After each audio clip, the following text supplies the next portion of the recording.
I think one of the challenges of storytelling is sometimes we can go fuzzy on the darkness. Are the stakes high enough? Is it primal? Is what he's fighting for, does it really matter? Welcome to the Scriptcake podcast. I am your host, Lavender Gill, and this week we are excited to welcome multi-award-winning filmmaker Gary Wheeler to the podcast. Gary has produced, directed, or written over 40 feature films and was the showrunner for the new show Blue Ridge the Series, and is also a longstanding member of the Producers Guild of America. Welcome to the podcast, Gary. Good to be here, Lavender. Long time no see, talk, all that stuff, brother. It's good to talk to you. It is good to talk to you. It's been a long time, but our conversations, like no time went off between it. That's wonderful. We're just a couple of lions in winter. We are. We are, you know? Two filmmaking gentlemen from the 1960s is what we are. And that's exactly right. Exactly right. 260. I was talking to somebody about that the other day because we're both born in the 60s. And I was talking to somebody about that the other day. And I was like, you know what? I was born in November, and I'm like, I'm glad I wasn't born in the 70s. I'm like glad I could say I'm a 60s guy, I don't know what it is. Maybe the cinema that I fell in love with. We were born the same year. I was born in May, and now I feel bad about myself because you have over 40 feature films and I have 5. Yeah, but I don't sleep nights, Lavender. Like it's Well, that's fair. I've got you called with an addled mind or whatever. No, it's that's a fair trade, I think. 40 films, no sleep. I think it works out well. So one of the first things I always like to talk about, Gary, is your origin story. How did you go from being raised in Charlotte, North Carolina, because I was being raised in Durham, North Carolina, and Hollywood and filmmaking seemed so far away to me. Right. It was just like, how do I, someone who doesn't know anything, I don't have any family contacts, no one I knew worked in the industry, how do I get to, this place where I'm actually allowed to make films and tell stories that, I love to tell? How did you do that? It's a question I ask myself a lot now, that I'm kind of in the other side of it, right? Like, how did this happen? And like a lot of people who get to work in any field and struggle so much in the early days and then make some semblance of a career out of it, right? You go, how did I get here? And it's it's not a straight line. It's not. It's all over the place. So the long story, the short story is I was born in upstate New York. We moved to Charlotte when I was young in elementary school. And my earliest memories are really television. I was a latchkey kid, and so I had this freaky thing that I was able to do from my earliest memories is you could put me in front of a television and I would learn every actor's name on every show and memorize them.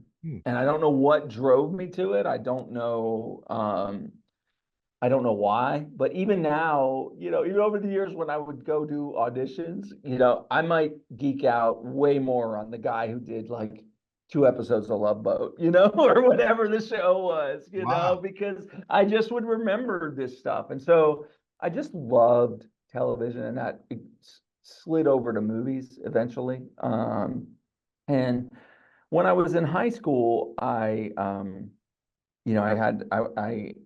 had a summer job, and the first thing I did with my very first paycheck is I went and bought a VCR because I wanted to be able to watch stuff. And I think 2001 was the first movie I rented, and then probably some 80s teen movie, but then, my next paycheck was another VCR so I could copy the movies and watch them over and over and over again, and so I would go every day after work and rent 3 movies and watch them, and watch one, sleep to the other 2, watch it, just this thing. And I just sort of fell in love with cinema in my high school years. And then somewhere along the way, I gravitated toward writing and toward English even as a young kid. And so I wrote a short story my senior year in high school. I went to East Mac High School in Charlotte, North Carolina. And then I just went to an English teacher,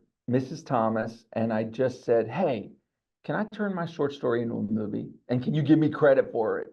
So I guess, my intro, I said I'm a writer, producer, director, right? I guess I did all three on that one. I produced because I went and found the way to do it, and then I wrote it and co-directed it with somebody else who had a camera, right? Like that's hey, you can direct, you got a camera, and I also starred in that one. And so we made it, in high school, and it's terrible, and then around the time when I was getting ready to go to college, I chose my school, Appalachian State University, because it would give me best access to a camera, Mm. and it would give me best access to the radio station. And I thought I would do a sports cast, but I also wanted to start a movie review at the school, and which I did. And I just loved movies, and I just have always been a voracious watcher, and love the history of cinema. And somewhere around my senior year in college, I signed up for this class called Sci-Fi Movies, and I was like, well, it'll be fun, and it was in the English department. And I show up, and the guy goes, I don't know why it's called Sci-Fi, in the class directory. It's actually movies of the '60s. And he said, so what we're gonna do is we meet once a week. We're gonna watch a '60s movie in class and talk about it. And then your homework is you're going to watch 50 '60s movies, 50 1960s movies, and write about the themes of the '60s. Because more than any decade of cinema, the themes that were exhibited in the '60s were reflected in movies, right? And if you really want to watch, like, watch two Peckinpah movies that bookend the '60s, right? One Ride the High Country, the other The Wild Bunch, right? Both about aging cowboys. And so anyway, I just we got to watch movies and write, one sheets about them all and what themes they were. And so Let me pause. You had to watch 50 movies made in the 60s? Mhm. That's a lot of movies, man. In a whatever, how long is a semester? You're the 16 weeks. 16 weeks. Yep. So you watch 3 of them a week at home and 1 in class or whatever, right? Wow. And so we went over to Blockbuster or the campus library, right? And then there were, you would cut a wide swath, right? You'd watch, Viva Las Vegas, and then, and then, The lady loves it's but up to she me to just decide. It was up yeah. to me to decide, right? And so, and I would, yeah, no, and then you'd watch something amazing, Butch Cassidy and Sundance Kid, or Are you saying Viva Las Vegas wasn't amazing? it was okay, I guess, and Margaret, and then, I just somewhere in there, I just said, hey, I'm going to do this and I'm going to make a run at it. I got married young, went to grad school at Regent University in Virginia Beach to learn how to make movies, and never finished, and then a job opened up at a production company, and I started at 25 years old, summer of 1995, and haven't stopped. And it's just, no contacts, and was producing my first feature in South Africa in, I think, 1999, and that ended up being a PBS, public broadcasting movie, PBS movie in South Africa. All right, let And me then, pause here. How do you go from taking a job at a production company out of school to producing a feature film? Because there's not a lot of years in between there. I mean, I guess that's a very interesting. That's a whole other side story. But I was always very interested in South Africa in college, and No, very much I'm very interested in going. They have a screenwriters retreat in South Africa. really. It's called Screenwriter Safari, and I'm so excited about trying to What get. part? What part is it in? Do you know? They do it at a it's a resort, like a very high Okay. resort where every morning at 5 a.m. there's trucks going out for safari every morning, and then you come back and like Academy Award winning people and stuff like that are there to talk Yeah. to you about screenwriting. So they'll plug for Screenwriter Safari right here in the middle of So this. Cape Town, South Africa is one of my favorite cities in the world. I almost died hiking up Table Mountain in Cape Town because the problem is I did it wrong. Okay, there's a cable car that goes up, and you can have a nice meal at the top of Table Mountain at a little cafe. Mhm. Um, and so what you're supposed to do is ride the cable car up and walk down. Right. And I did it the opposite way. I walked up and rode down, and I was like, "What am I doing walking up this thing?" Like, oh my gosh. That's a that's a perfect metaphor for a career in It filmmaking. is totally. I did it the other way. And so, but I was a passionate South African guy, as far as the divesting of South Africa and the anti-apartheid and all that sort of Absolutely. I work for this production company with this wonderful gentleman named Chris Cruzen, who had a story about racial reconciliation in South Africa, true story. Wow. And it would have been a passion project of his for years. And he and I were just, he wanted to make a whole bunch of movies, and I just gravitated toward that one. And so I just sort of, helped. And before we knew it, we raised the money by in a story that I'll save for the book one day, but it was very hard. And but found myself the lead producer on a movie in my 20s with like explosions and South Africa, great South African actors, a wonderful gentleman named John Connie who won a Tony on Broadway, and he went on to become T'Challa's dad in the Black Panther movies, and he's in that, and one of the leads from The Gods Must Be Crazy, who you and I probably Oh, remember that oh, movie. love You know, that movie, like with yeah, so much I mean that movie just had such a tremendous impact on me when I was young. Yeah. it's one of those for Lavender. There's this. I hope they're not forgotten, but there's these like movies that were so instrumental in like that I fell in love with in the 80s and these 70s and 80s movies that people don't talk about anymore. And I'm like, I don't know if there's like the lost 80s masterpieces or something, like The Gods Must Be Crazy. I mean, you're basically making a movie about a Coke bottle. a You know what Coke I bottle falls from the sky. Yeah. mean? And It's but an amazing film if you guys have not seen that. Check it out.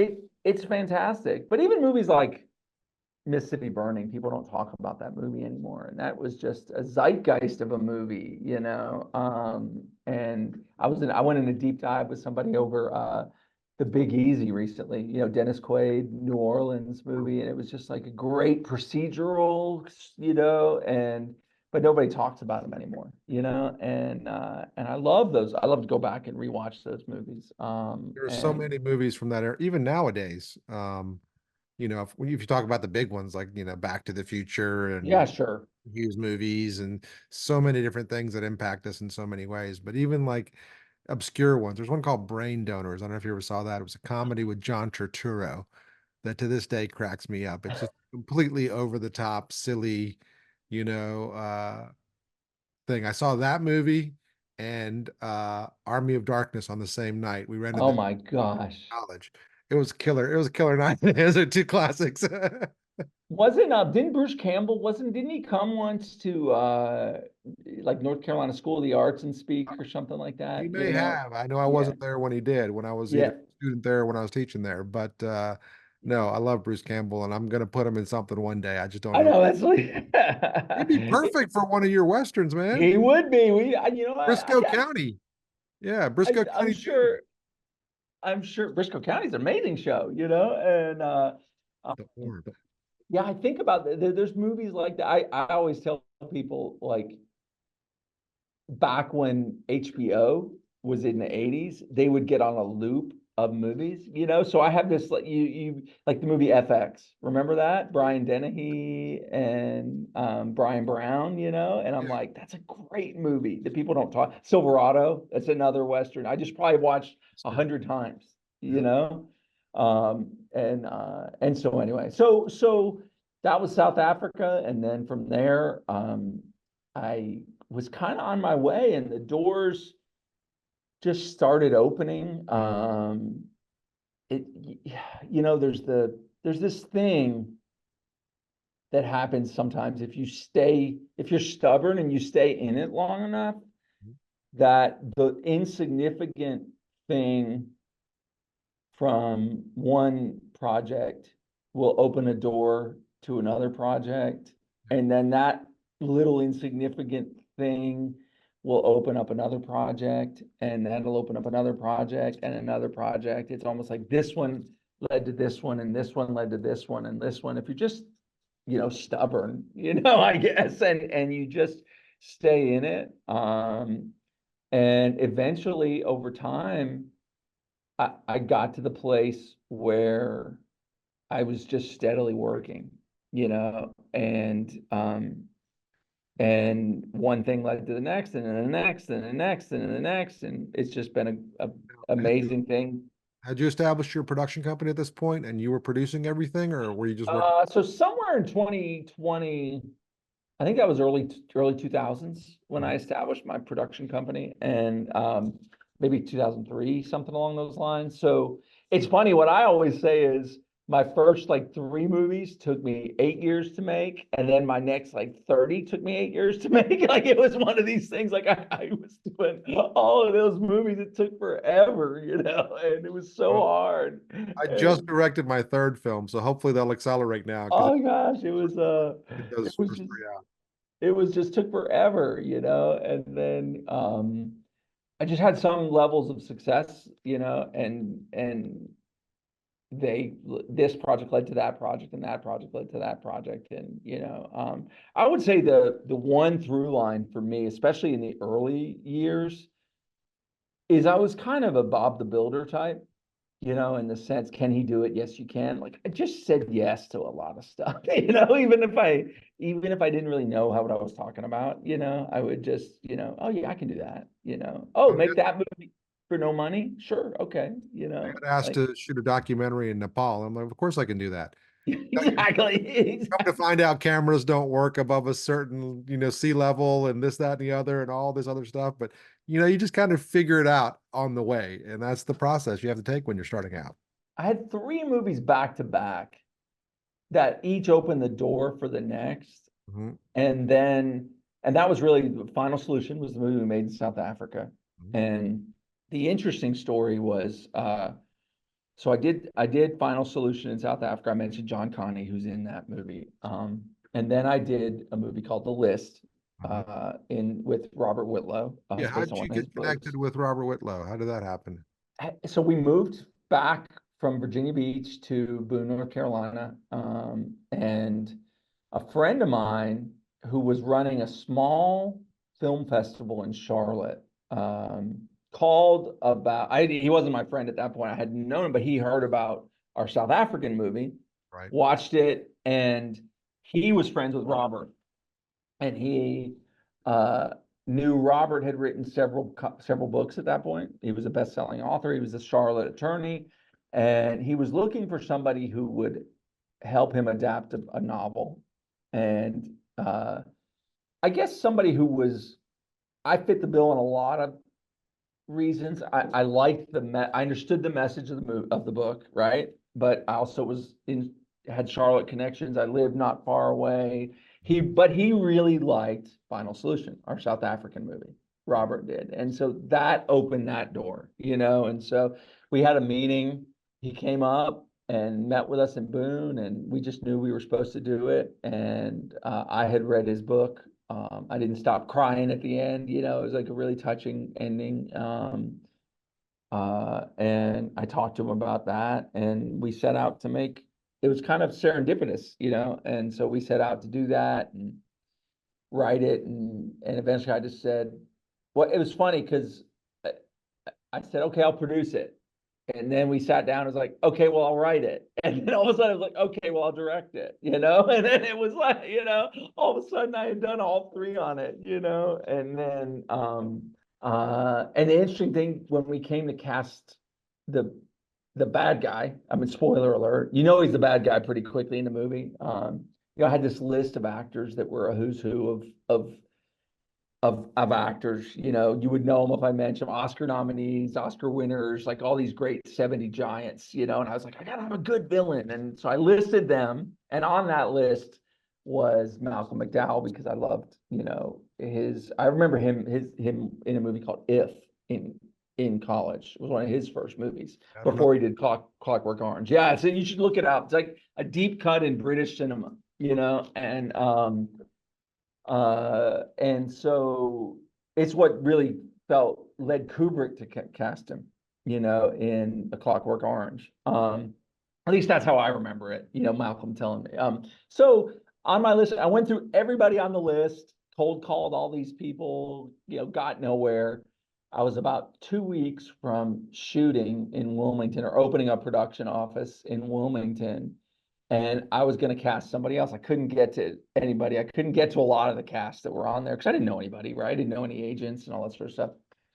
All the actors from the movie, and just to thank them for doing it, it was one of the things I had read that you're supposed to do if you're a director is establish rapport with actors, right? You know, and so I called all the actors to thank them for doing it. And this one guy, his name was Tim Ware.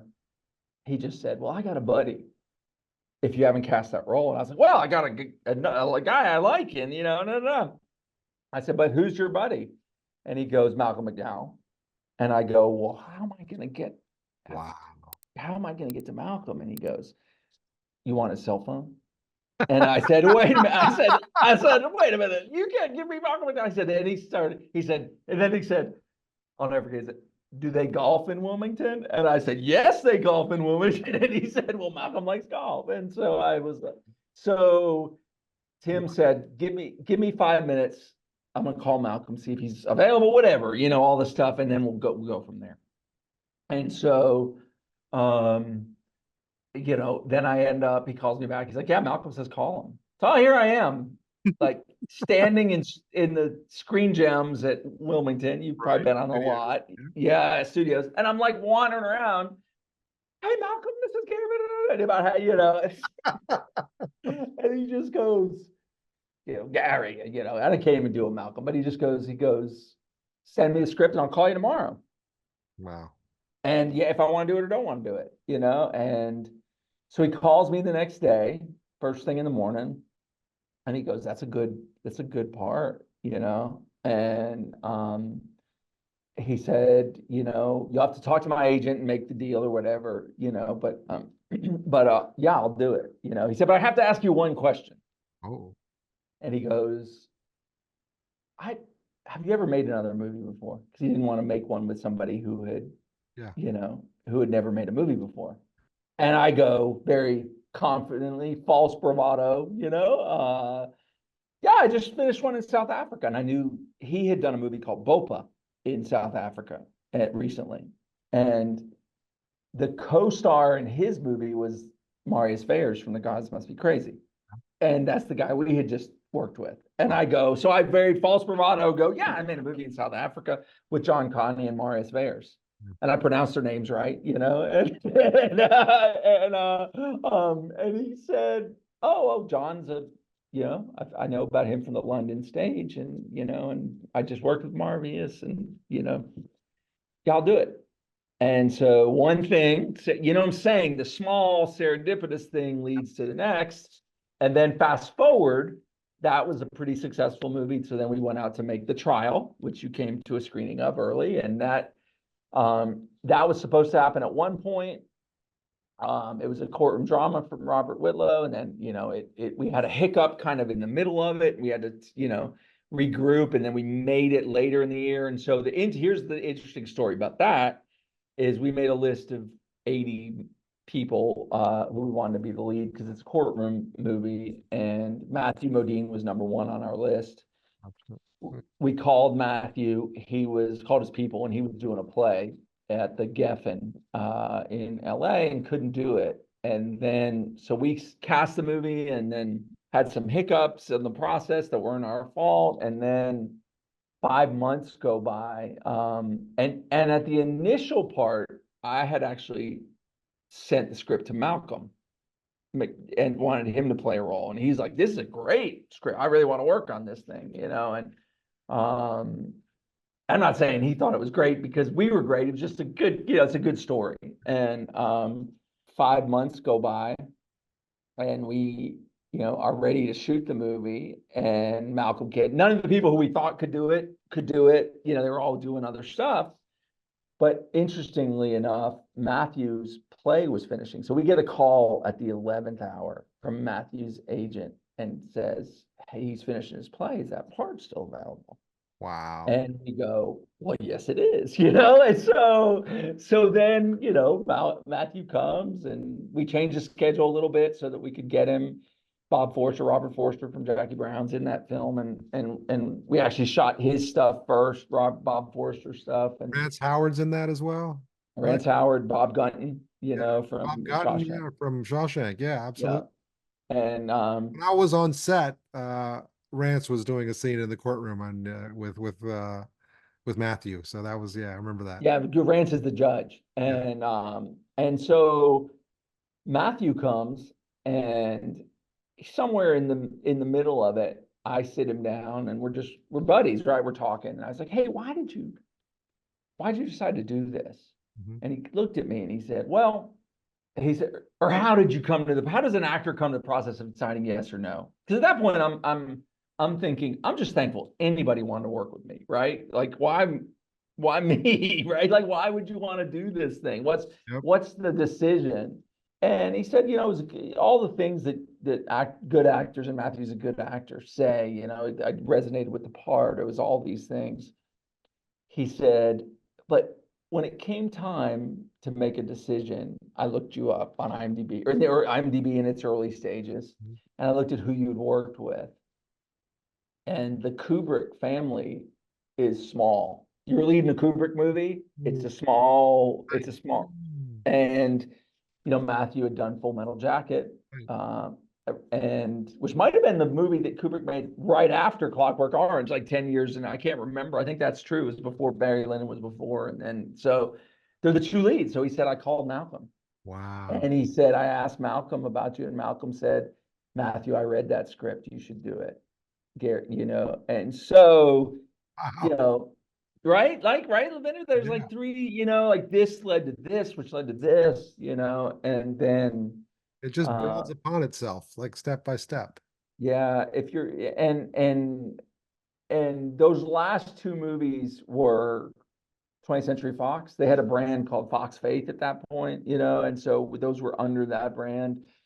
And then I had another movie that was set up that didn't go to get, like a lot of projects, it fails, and so I found myself in 2010 going, okay, what's next? And all of a sudden the script fell in my lap for a Christmas movie. They called me and asked me if I would direct it. It was a July Christmas movie for that year, and so I called one of my mentors, who was a DP on the list in the trial. I said, should I do this? Just drop everything and go do this? And he just said, Gary, nothing bad happens when you work. And he was the guy who his first movie was Midnight Cowboy. He worked in the camera department on Midnight Cowboy. He was a camera operator on Sophie's Choice, Amadeus, The French Connection. He was holding the camera when Gene Hackman was driving in The French Connection, in the back seat. He did Saturday Night Fever.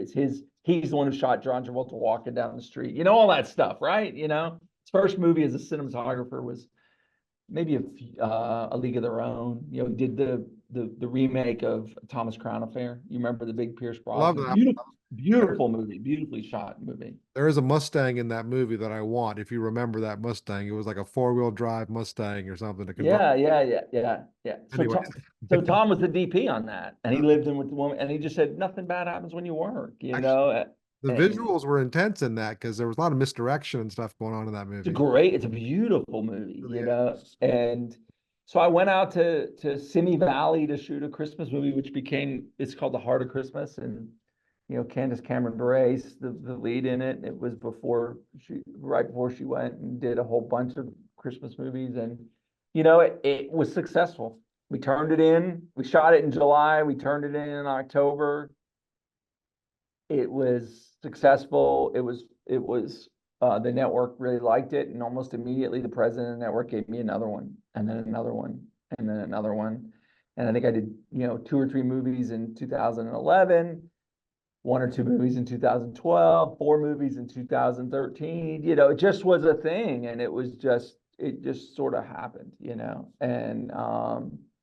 then it's been, nonstop since then, kind of running the gamut, and so that's the story. There's no real, but I vividly remember you talked about a kid growing up in North Carolina. Mhm.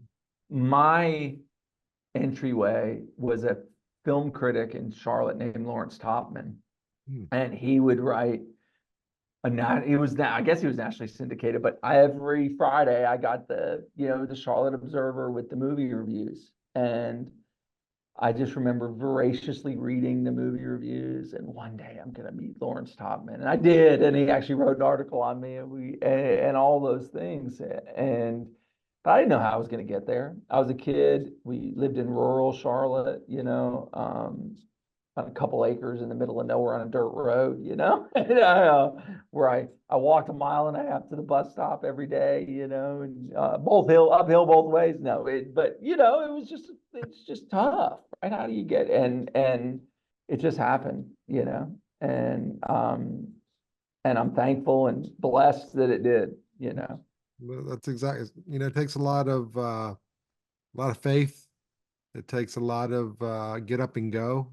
Yes. And, earlier in this conversation, you mentioned when you were at school, you started doing reviews in college. You started, doing radio work. You started doing, so you already had that drive kind of within you that you were just going to make things happen, even at a young Yeah. age. I'm probably, I would say I'm one of the more driven, laid back guys you'll find. It's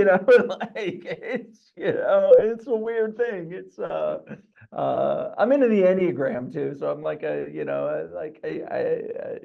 an Enneagram 9, which is a peacemaker, but I have a fifth gear, Mhm. and uh, somebody once said about themselves, they have 2 speeds, 100 miles an hour and 0. And that's probably me, it's like I got a boom, and then I got a nap, and then I got a boom, and then I've got a nap. And so, but I would say a key to it all, um, you do have to put the work in, right? Like I am a voracious reader, that's in me. I journal every book that I read. I set reading goals every year. So I read 50 books a year, pretty much, give or take. And I know, Lavender, gosh, I gotta read it, I'll, and I'll mail you one. I got some here. okay. Yeah, yeah. Sign it though, so I can't send it back. Correct. That's And I'll see it on eBay with, No, Gary. you can't send it back. That's why oh, I got a great story about that, Lavender. I was shooting this movie in 2013, and this is a very quick story. I was shooting this movie with Esai Morales, okay, and Loretta Devine. No, I've spoken with Esai a few times. Good guy. Oh, Really good guy. great guy. It was odd to see him as in Mission Impossible, like Yeah, the yeah, villain. yeah. Like I'm Yeah. like, On because top, yeah. yeah, I've got selfies with like Esai, so and so I'm doing this movie, and we're shooting in Davidson, North Carolina, and it's like right 5 minutes from my house, and blah blah blah. And I'm feeling really big about myself, and my production designer comes up to me and he goes, "Hey, so I was over at Goodwill looking for some props Mhm. here, and I found something." And he said, "I bought it for 50 cents." Mm. And I was like, "Okay, what is it?" He's got this big smile on his face, and he pulls it out, and it's an autographed poster of the trial that I had signed. It was for somebody, and they had given it to Goodwill, and they sold it for 50 cents, an autographed. So That's I a, won't do that about your book, Lavender, and I had one of those moments about 4 months ago. I went to a film festival because my one of my the latest film I directed got into it, and a film I had written for another company happened to get into it. So I had two films at the right, festival. big time. And then they also asked me to give a seminar on screenwriting while I was there. Yeah. I'm like, well, all right, I'm doing Yeah. pretty good here. Yeah. Yeah. And our film wins one of the big awards. Actually, you can't see it. It's this one. It's on the top Okay. shelf because it's so big it won't fit on the other Yeah, nice. shelf. It's literally big. It's not just the big award. It's literally big too. It's I'm feeling really good. People are asking to take pictures, this, that, and the other. And some woman I'd met earlier, she goes, "Hey, Lavinder, picture?" And I'm like, "Sure." And I walk over, and she hands me the camera to take a picture of her and her friend. I was like, "Oh, okay." And I was like, we just won the award 10 minutes earlier. And I'm like, Oh, couldn't give me more than 10 minutes, Lord. You can just let me.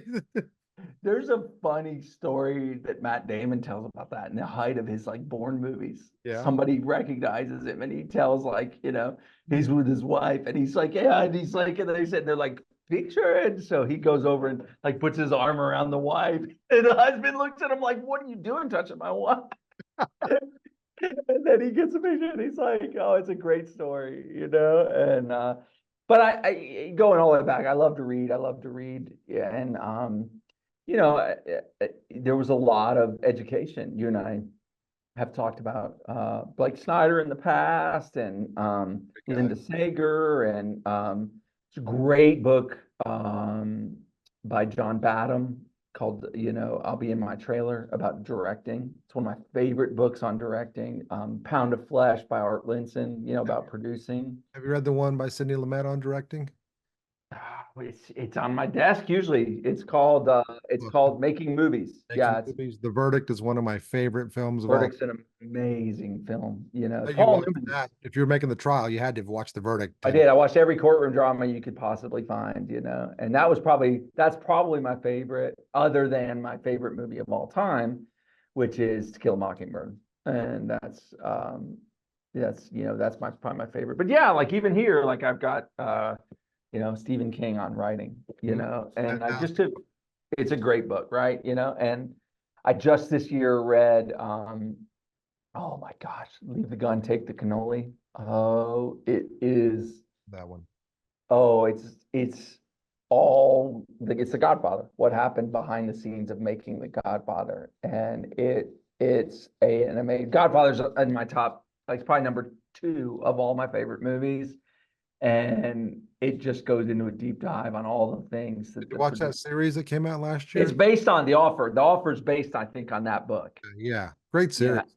Yeah. and I actually didn't watch the series. I'm glad I hadn't watched it before I read the book Okay. because I saw, all the things and how hard it was on Coppola and how, the one producer, not of like a group of producer, one producer, who I think is who Miles Teller plays in the series, and that was that like he had to make deals with the mob and all this stuff, and it's like it's right in there. And then they have in the middle of the book they have this part where Coppola had brought a court stenographer in for the meeting with his department heads, and it's just they're going through every scene in the movie, and that's like a chapter in the book, Wow. what notes he's giving and what his DP is telling him and all that. So it's just a great, you know, there's that part of my life too that is I've just I think, we've established that you and I are the same age, so I think if you want to be, you know, passionate about things, you have to be a lifelong learner. You've got to, got to. One of the side benefits of running a podcast and film and screenwriting is I interview a lot of people that write books on screenwriting. And so I'm always reading books, even ones I find in old bookstores. Okay, Lavinder, hold on one second. It's just out of my reach. Hold on one second. I'll be right back. For those of you that are listening, I just held up 5 different books that I've read recently. The Protagonist Journey by Scott Myers, Writing Television Sitcoms, Crazy Writing Secrets, The Nutshell Technique, all fantastic book. Oh, so you have The Nutshell Technique right there. Yeah, Jill Chamberlain. Yep. I have a colleague and he was like, That's great. yeah, absolutely. I interviewed Jill about a month ago. Her podcast will be out in a few weeks, maybe. I haven't read it, but I heard it's all the rage, Yeah, and oh, so she's like fantastic. it's fantastic. And so that's next on my list, and then I have like this is a great book if you just working with actors. Uta Hagen, Respect for Acting, and it's just so anyway, much like yourself, I believe in learning, you No, know. I, I like to think that I'm a good teacher, and I think it's because I have a thirst for knowledge and I want to learn more. And Yeah. the more I teach, the more I learn. And that's one of the things that this podcast has been, side benefits is I get to talk to wonderful people like you and people that I've never met before that have just incredible insights and incredible stories and inspirational information about how they, were able to build a life in this difficult career because it's not easy. Yeah, it's not easy, and it doesn't get any easier actually, like it's still hard, you still because it's just moving pieces. It's all the things that make our industry hard. Their personalities you're dealing with. There's an ebb and flow with the economy. There's the streaming wars. There's it's just all of it, Well, we're going through the whole distribution thing right now and just trying to do our diligence on companies that have made offers to us. I actually reached out to you about this one Yeah, company. you did. Yeah, and they and it's just hard, right? And so I just think my expression, and and if you work with me, I've got a lot of sayings about filmmaking,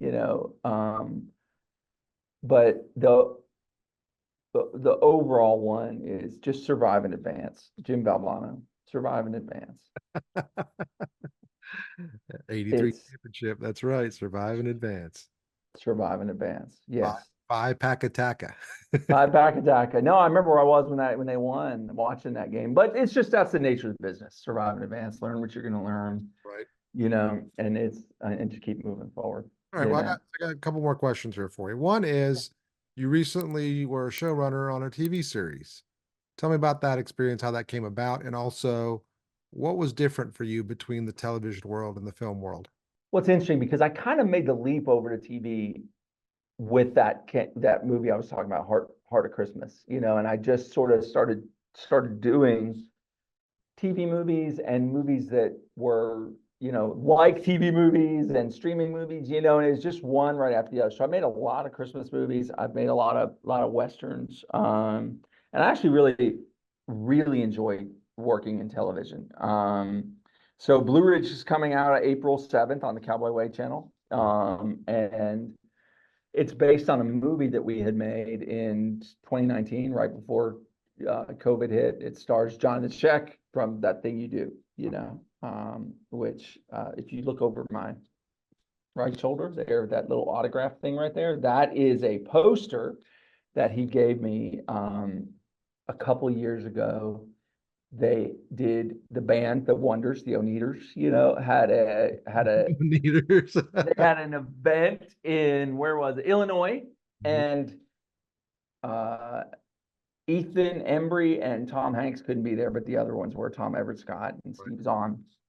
And so Jonathan they all autographed a bunch of these posters. And so Jonathan, while he was with us, saw Ethan and got him to sign one. And while he was shooting here for the series, he got a message from Tom Hanks. Hey, you want to get coffee? Tom was in Nashville and Jonathan would go home every weekend in Nashville. So he rolled the poster up, Wow. went to Tom Hanks, asked him if he would sign it for me. So that's one of one Wow. autographed by all five Wonders for an event. He gave it to me, framed it. And so It's just the I, fact that he would think to do that says what an I was in a wonderfully compassionate, great, great guy, one of my dear friends. Also born the same year as you and I, Lavinder. And we're about to turn Sammy Hagar. yeah. I can't drive 55, I share a birthday with Tootie from Facts of Life. We were born on the Yeah, exact same day as each that's other. hilarious. That's funny. being a showrunner, it was really great. I got to run a writer's room. Mhm. Um, I one of our consulting producers was a guy who's really great and had a bunch of procedural experience. And uh, it just turned out really well. I like the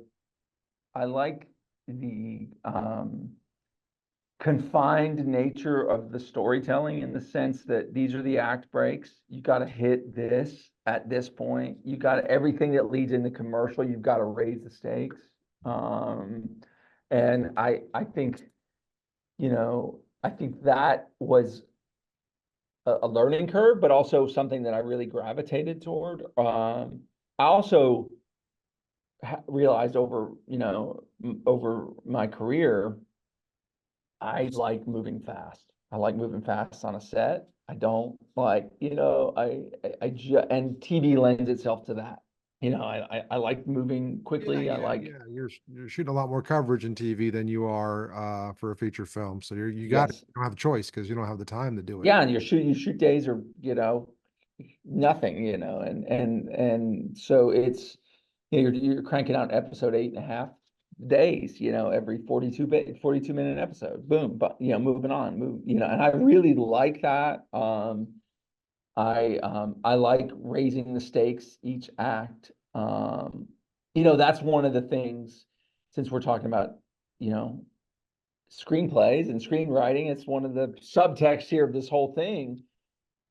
Blake Snyder, I talked about Blake, and one of the things that he talks about is raising the stakes at the midpoint, right? And the older I get, and the more I study film, the more I realize that's probably the most important story beat in storytelling. And I went through this, I went through this run when I was watching the AFI Top 100 movies. Mhm. Kind of in COVID, I said, "Oh, I've never done this." I did the 10-year anniversary list, and there's some movies on there a lot of movies I'd never seen before. Best years of our lives and other stuff. That is one of And my top 10, by the way, best years of our lives. it's Love an that. amazing film, and it contains a scene in that movie that is one of the most beautiful scenes I've ever seen in any movie. It's when he's in the bedroom at night, and he's the guy with the had his hands blown off, Yeah. and he can't open and shut the door, and I guess wife comes in, or girlfriend or whatever, and they talk, and it's just as an amazing. That could be a short film right there. Yeah. That scene, and it's just a beautiful, beautiful movie. But I went on this run where I watched in a week The Sixth Sense, Titanic, Jaws, and The Godfather, all in like a 5 to 10 day run. Yeah. Wow. As I'm watching the Titanic, they hit the iceberg, and I go, wait a minute. I just happened to look down at my screen, and it was right dead smack in the middle. I'm like, oh, huh. So Hmm. then I'm watching The Sixth Sense. What do you think the exact midpoint of that movie is? When he says, I see dead people. Exact, like within minutes, I see dead people. Hmm. I think in Jaws, it's either we're gonna need a bigger boat, Hmm. but the one that got me is, and spoiler alert if you've never seen The Godfather, when Michael Corleone shoots the detective and the other mobster in the cafe, and then has to go to Italy. He Hmm. makes the choice to join the family. Yep. Right there. Yep. Boom, pause it almost to the second, the midpoint of the movie. I'm so happy to hear you say that because I consider the midpoint an act break. Mm. I give it that level of, Yes, and so the first thing I do is after I know my beginning and end, the next yes, thing I have to figure out is the midpoint, and then I figure out the app breaks after that. yes. A lot of people don't do that, but I prefer doing it that way because it is so very important. It's the most important thing. So we did a movie, and I I a procedural kind of movie, and in the middle of it, I said, okay, it's two things I said. I said, I want to blow up a car. I want somebody to get in a car and I want to blow up that car. And I was like, and I'm going to put it right in the middle of the movie. Yeah. And that's what I did, you know. And I won't tell you which movie, so you can go find that movie and figure out what happened. But that was why, to kind of plant the flag Right. right smack dab in the middle. And so in television, the storytelling is this escalating. And I like because it's a procedural show, I like coming up, what are the cold opens? Okay. What are the things that are gonna be interesting? And then I'll tell you another fun part. Um, I grew up in Charlotte, so I just have always been this is the professional wrestling hub Mhm. in Charlotte. And so I did a whole episode and I wrote, produced, and directed that episode where it was all about like a murder in a local wrestling match, you know. And that was amazing, you know, to like delve into that culture, Right. you know. And so it's a small town crime drama, you know, and that's a lot of fun. It's all Blue Ridge, right where I went to college, the mountains, you know. And so it One was of the just, most beautiful parts of the country.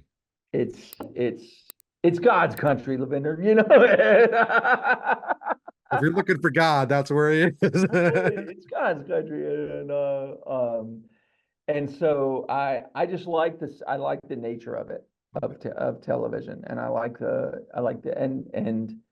um and I like what's going on in television. I even like I like Reacher. I like the, you know, Reacher, and I love Fargo, the one-off seasons, you know.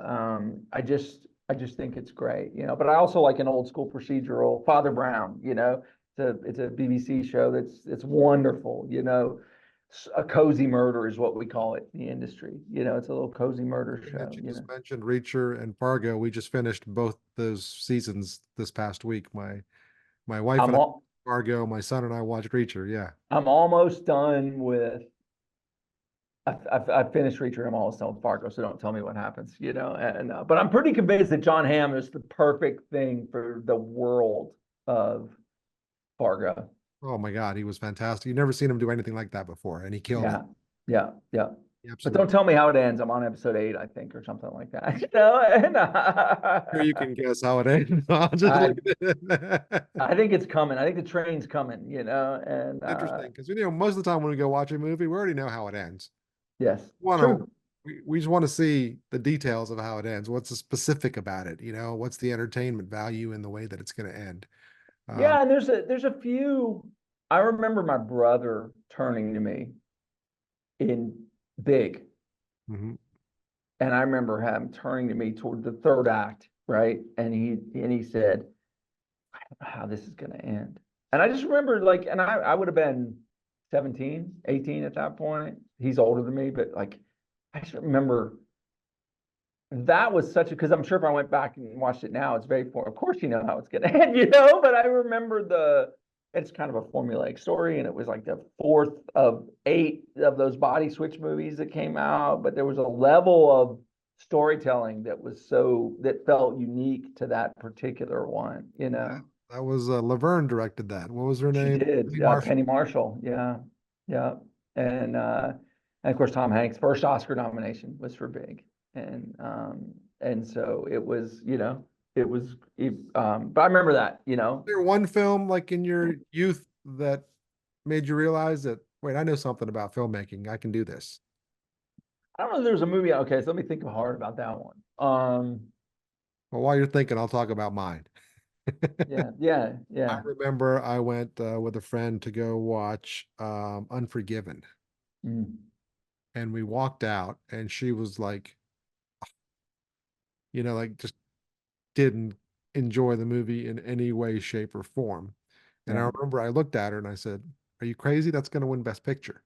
And Nice. then it won Best Picture, which, I don't think that's a stretch for anyone who knows anything about cinema, but for somebody who didn't know a lot about cinema, Yeah, yeah, right. Exactly, oh, exactly. okay. Maybe I have a flavor or a taste for something. And that, for many reasons is another top 10 film for me. Unforgiven is just beautifully done. So Unforgiven is the last movie I reviewed in college was Unforgiven, and love it. You know, I think the scales probably fell off my eyes is what you would say in that class, films of the 60s, somewhere in college, just watching things over and over and over again. I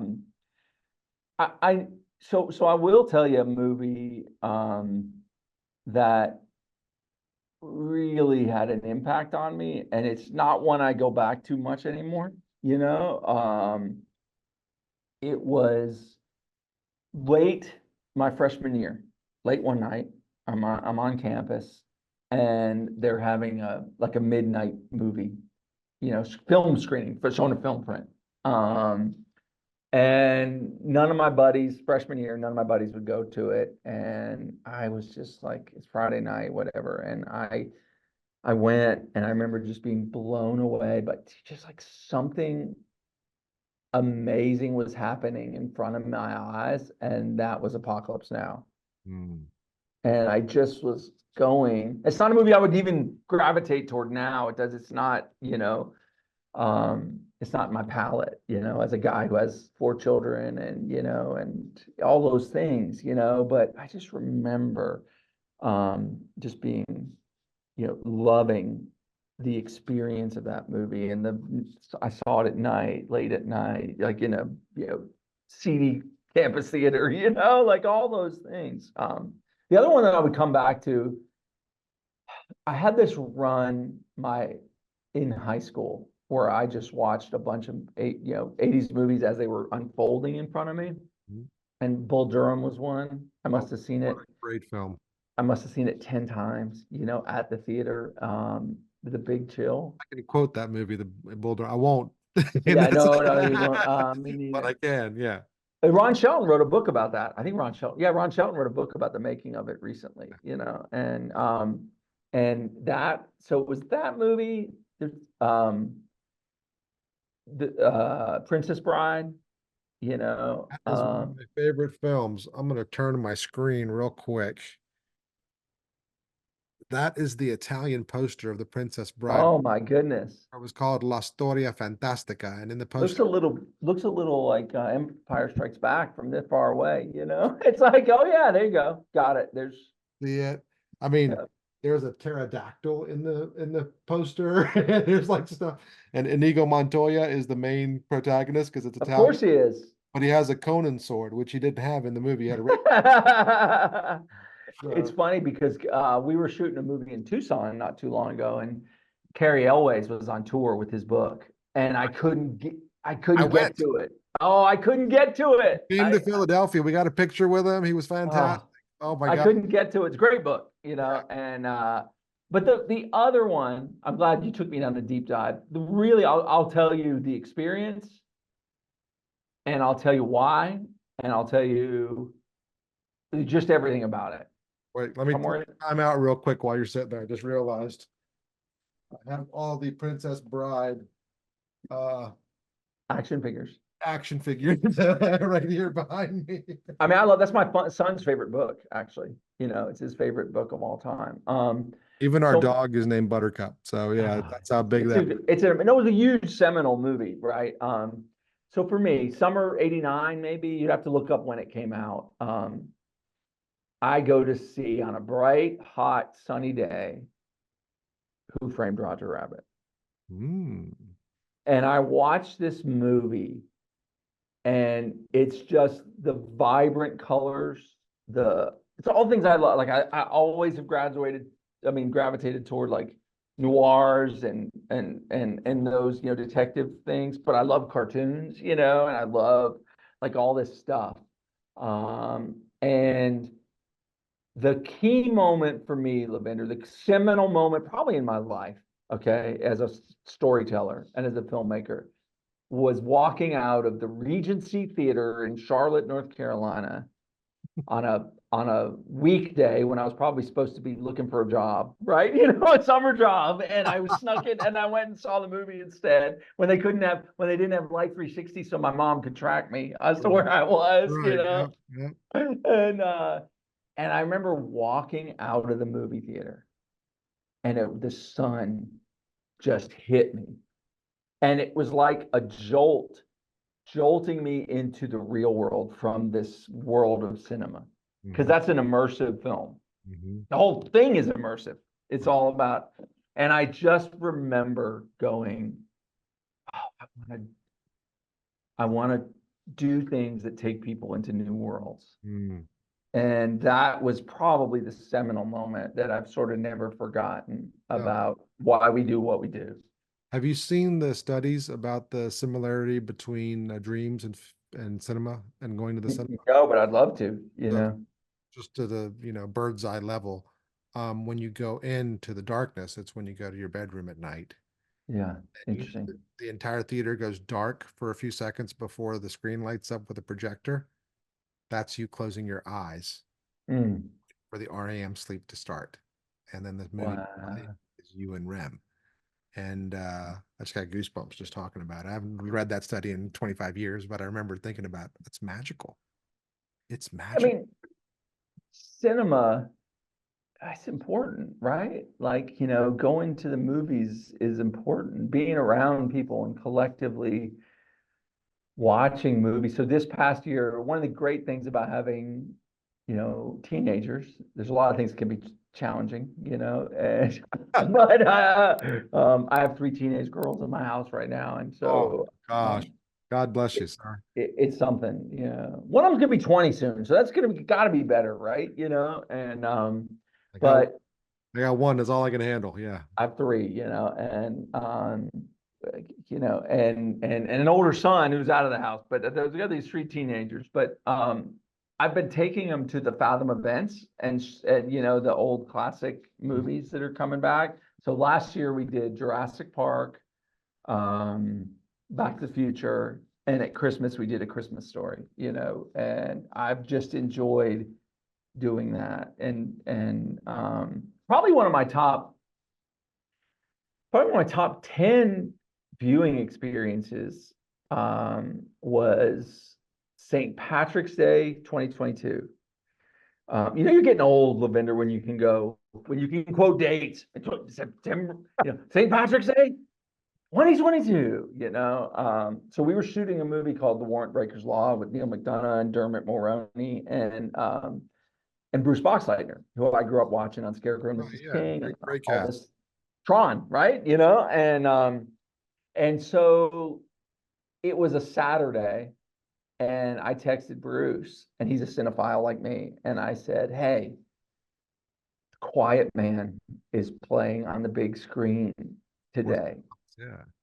Yeah, no, Quiet Man is John Ford. John Ford. Okay. My bad. It's yeah, I know, but it's John Wayne, John Ford, right? You know, and it's Ireland. It's St. Patrick's Day, and it was the 70th anniversary, I think, of The Quiet Man. And so there we went. And I just sat there, and he was you know, he knew John Wayne.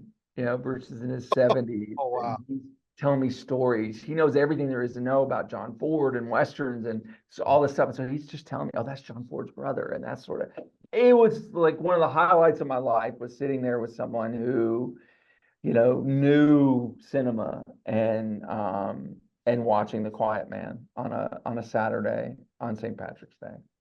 That's amazing. I know that's one of my top 10, The Quiet Man. You know, if That's you why haven't seen it in a while, watch it again. It's really great. You know, John Ford went to Ireland because he was from there. You know, I probably haven't seen that since film school. So yeah, it's been yeah.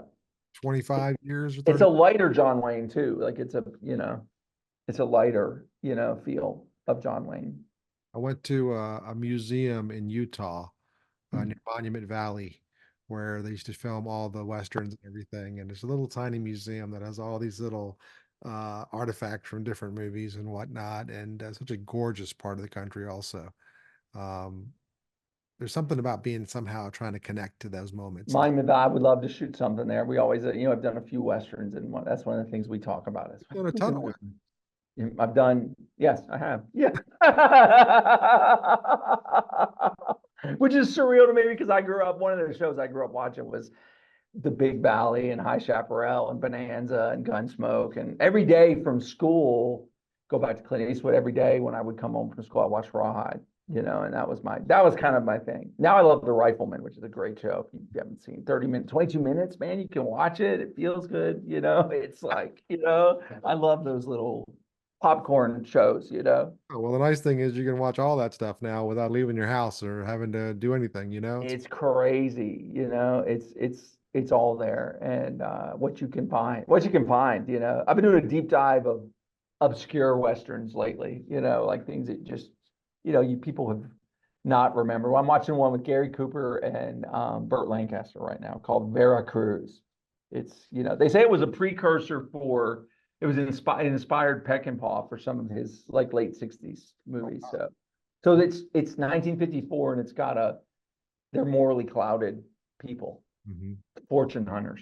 It's interesting. So But that um, stuff seeps its way into the stuff you make, doesn't it? I think so.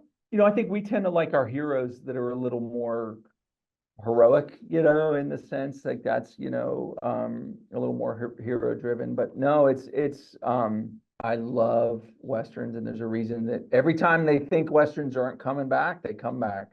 Yeah. I'm I looking think forward to Costner's new one he's doing. He's coming out this year, later on this year. it's gonna be, was it Horizon maybe, I think is I what think it's it's called called or Horizon. something. It's like a two-parter or something. Yeah. Yeah, it's like, yeah, it's some big, and he's an amazing guy because he's kind of leveraging everything just to go do another Western. And he's like, yeah, I've had to do this a few times. Dances with Wolves, you Mhm. know, it's like, yeah, okay, whatever. I'll throw it all, I'll go all in, you Well, know? he's got that Yellowstone money, so he's good. He's all right. Yeah, he probably does. Yeah. That's, it's funny because I did a movie with Graham Greene not too long ago. And it's hard not to geek out with guys like that, you know? It's just hard to, you know, Robert Forster, right? I mean, you know, I remember Medium Cool. Remember Medium Cool that he did? Haskell Wexler was the director of the Medium Oh, Cool, I've and he's the seen that. yeah, he's the lead in it, you know, and so yeah, but anyway, he was also the lead. I didn't realize this. Bob Forster was the lead in the Black Hole. Remember the Black Hole, the Disney? Yeah, yeah, yeah. Yeah, The yeah, Disney movie.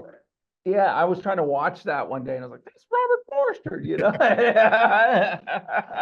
He gave everybody he worked with that he liked a letter opener. So I have a Bob Forster letter opener somewhere in my desk at home. That's pretty cool. It was great. No, I love it when you work with somebody and they give you like he gave me a painting. This he was in the Codebreaker movie with Nick Cage. He was the Native American actor who was also in Adam Beach, is that no, it? Adam Beach? the other Native American character. Okay. He was in the Mickey Rooney movie that I wrote that Keith was in. And he was also in Wesley, the movie that I produced Okay. about John Wesley, the founder of the Methodist Church. But he gave me a painting that's in my office that is dear to me because it's just like unbelievable that someone would do that and give, they're so generous. I forgot you did Wesley. So Burgess is in this season. George Jenkins, yeah. Yeah, he's in Blue Ridge, season one. Oh, fantastic. Yeah, Good. yeah. It's I won't exciting. tell you who because he's got a great role. He's in most of the episodes. Yeah. Yeah, no, Burgess was the lead in Stalemate, my second feature that I directed. He was one of the three leads in that movie. Yeah. I think I've tried to Burgess is I think I've done close to 10 movies with Burgess, you know, or projects with Burgess. So maybe it's seven, but I was doing the math on that. So He's great. My kids still refer to him as Uncle Burgess because they were like 3 and 4 years old when we were making the movie, or not, he's 5 and 2 he's or something. Yeah. he's such a great guy. Yeah. And his daughter, same age as my daughter. So they used to play Yeah. while we were Yeah, filming. she's getting ready to graduate or whatever. Yeah. So yeah. Crazy. Yeah. Life goes by so fast. But let me ask you a question. So, A, what do you have going on this year? What's coming out that's So new? we have Blue Ridge that comes out April 7th. We just had Farhaven, which was shot in Tucson, Arizona, when late 2022, 20, yeah, it's 2022. So and that Shoot just came in the out. same- Did you shoot in the same place they shot Three Amigos? No, we shot, that's Old Tucson Studios. So we Yeah. shot it in Mezcal, but I have shot there before. I have shot in Old Tucson. Oh, yeah. And it's great. Yeah, I love the Three Amigos. And then that just came out on DVD. DVD, it came out, I call it DVD, digital and all that downloads and in early January, and then Blue Ridge comes out in April, and then we'll start. I have another Christmas movie called A Bluegrass Christmas that comes out this Christmas, and then we've got a slate of other things that we're gonna get ready to jump into. Okay. So, out of curiosity, how does your slate work? Like, do you guys just develop your own projects and hire your writers and For go that? now, we develop our own projects typically, and we kind of have a vision for what we want to do, and then but we do, we do get pitches from people, and I've found, diamonds in the rough out of nowhere, over the years, and great writers have come out of nowhere, and but we kind of have a slate that we've been working on. We just did a whole series of Christmas movies as part of a slate that we just completed, and so it's interesting because the horizon we're looking at and going, okay, why we have some things we're working on now, and we'll see what, like a lot of people in our industry, it's like, let's see what happens in the next couple of years. As someone who's, reading scripts all the time, making projects, what separates a script that you guys read from one that you're going to move forward with versus one that, you're just not going to pursue? Because obviously you wouldn't read either one of them if you didn't like the idea of the script, the concept is so important. But what is it about the writing that's like, oh wow, this is amazing and we have to move forward with something? I mean, I think it varies project to project. You can get a script that is such good dialogue, right? Like that you go, oh my gosh. Like I have a friend, and we've worked with him a bunch. And he has a very sparse writing style as far as the descriptive nature of his storytelling, but his dialogue is phenomenal, right? And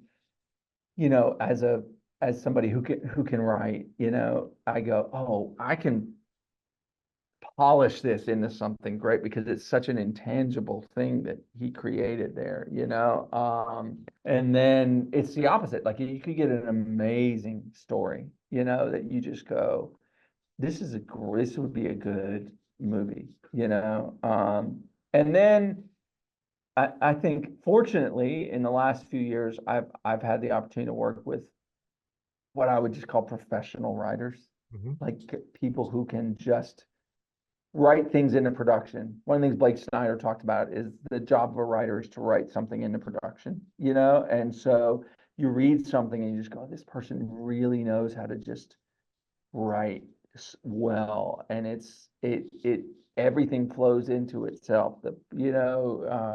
They hit all the story beats, the climax is strong, and so um, I think those are great.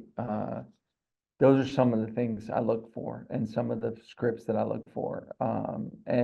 Lately, it's mostly been things that because I've been working so consistently and done so many Christmas movies, and then done so many like kind of procedurals and westerns. It's really been finding people who I think can write and then plugging them into that system. Does Right. that make sense? So there have been two specific movies that I can tell you though, that I'll give you two case studies. Okay. So two case studies on things that were scripts that fell in my lap, and that, for such a time as this, they fell at right at the perfect time, right? And so one was, I went and I met with this writer. His name was William Shockley, and he's an actor and a writer and director. And he's become a really good friend of mine. But I met with him. He was on the show Dr. Quinn, Medicine Woman. He's also in RoboCop and a bunch of other stuff, right? But I met him, and he had a bunch of scripts that he was pitching me, and I knew we were going to go make a movie. I knew we wanted to make a Western, and so he was pitching me a bunch of ideas. I took this meeting out of happenstance, right? And we start meeting, and he's talking to me about ideas, and in the middle of it, buried in the middle of it, is this one movie idea. He said, I have this little family-friendly Western call. It's about kind of like a dime store novel Western, where it's kind of flashbacks to the West, but the rest is Depression era, and you're kind of jumping back and forth and all this other stuff. And then he went on and he talked about another movie, and then another movie, and then another. And I kept saying, well, talk to me about that family friendly, and talk to me about that family thing, and talk to me about that family thing. And for me, I knew we wanted to get in the West, but I knew we didn't know enough to really just go and do a complete dirt Western just yet. but the thing that worked was I knew I could shoot the Depression era stuff in the South, in Georgia, and then go to the West for like a week, which is where we went to Old Tucson Studios, where they shot The Three Amigos and did all that. At least I think that's where they shot The Three Amigos. Uh and so it was like 2 weeks in Georgia, 2 or 3 weeks in Georgia, and then 1 week in the West, and da da da da. But it fell in my lap. That was July, August. I think we were in production in March, on that film, and it just like fit perfectly. Another one is out of the blue, 2020. We get this script, just this really good writer named Nastasha Barone pitches us a script, a whole slew of scripts, and one of them buried in there is a script that the premise of which is a Christmas movie, but the premise is two people go to buy a house, and they each think they're closing on the house that day. They're going to close escrow, but the owner has sold it to both of them for the same price. And the law of the land, so to speak, is first one that walks off the property loses the house, and it's Christmas. And so they both say, well, I'm not leaving first. And there's a property line marked by candy canes, and they're like, I'm not. And it was really, she was a great writer. She had written some, a bunch of stuff. She's Canadian. She'd written a bunch of stuff in Canada. And it came to us right in the dead of 2020, right in the midst of COVID. And I'm like, oh, one location, minimal cast, good script, good story hook. Like, it's a great little like story hook, And so we shot it. It's called Christmas in the Pines. We shot it. It was a wonderful shoot. It was hard. It was like right after production started again. All the things you had to do at that point. But it was perfect. It came to me at the exact right time. And that is key. So I think that's the key, is what are you looking for, and does it meet you there? I have a general underlying thing at the end of the day, is that I want to make movies that are stories of hope. And so if a movie doesn't have hope, if it's a hopeless film, I can watch those movies, like I'm not sure there's a lot of hope in The Godfather, right? At the end, but I love those films. But at the end of the day, what I want my life to mean is I want to just give people hope and tell it and use film to do that. Yeah, no, that's a fantastic sentiment. I couldn't agree with you more. Yeah, if you're not telling a story to improve things in the world, then what are you doing? Yeah, right. I mean, and those are the things I resonate toward, and so that's kind of the through line for me, is there a message of hope and redemption somewhere in there, and sometimes you have to, you got to take people dark and deep to get there, right? Because you've got to, the dark night of the soul, Yeah. Yeah. And I think one of the challenges of storytelling is sometimes we can go fuzzy on those, the darkness, right? Like, the stakes are not as high as they could be. And I remember one of the last conversations I had with Blake Snyder. I remember he called me, and it was for the movie The Trial. And I just remember him calling me. He was like, Gary, your protagonist, the stakes have to be primal at the end of this. It has to be primal, and you're not doing it, and you need to change this. And this is a character who needs to fight for his life and all this other stuff. And I was like, he was right, And so I've always had his voice ringing in my head, toward the end of a script, where you go, are the stakes high enough? Is it primal? Is what he's fighting for, does it really matter, No, absolutely. Blake was a great guy, and I can still hear him laughing. He had the craziest laugh. He did.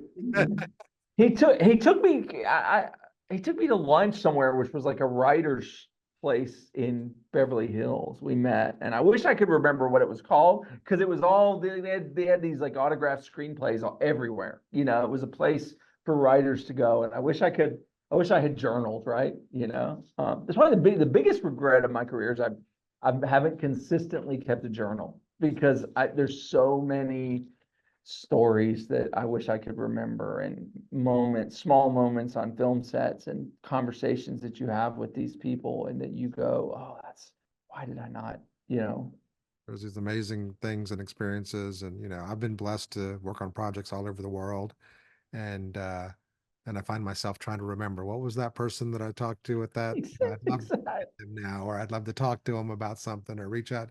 Yeah, it's important to document these things, and you're also documenting stories that you can make into movies as well. That's right. Absolutely. Yeah. Absolutely. Yeah. All right. Well, first of all, fantastic to talk to you. I'm so appreciative of you to take the time. What is one final thought you would leave our listeners to, these up and coming screenwriters who are trying to get to that point where, they don't get to sleep because they're making too many movies like you? I mean, the thing is, there's so many things I say, on film set, and I say, but here's the thing that I would say. I'm gonna speak to the young Gary and the young Lavender, right? And I'm gonna speak to the kid who loves movies and lives in, French Lick, Indiana, and Larry, doesn't know how to get there, or Kannapolis, North Carolina, and Toccoa, Georgia, where I've shot a bunch of movies, but it's the middle of nowhere, right? You know, you can do it.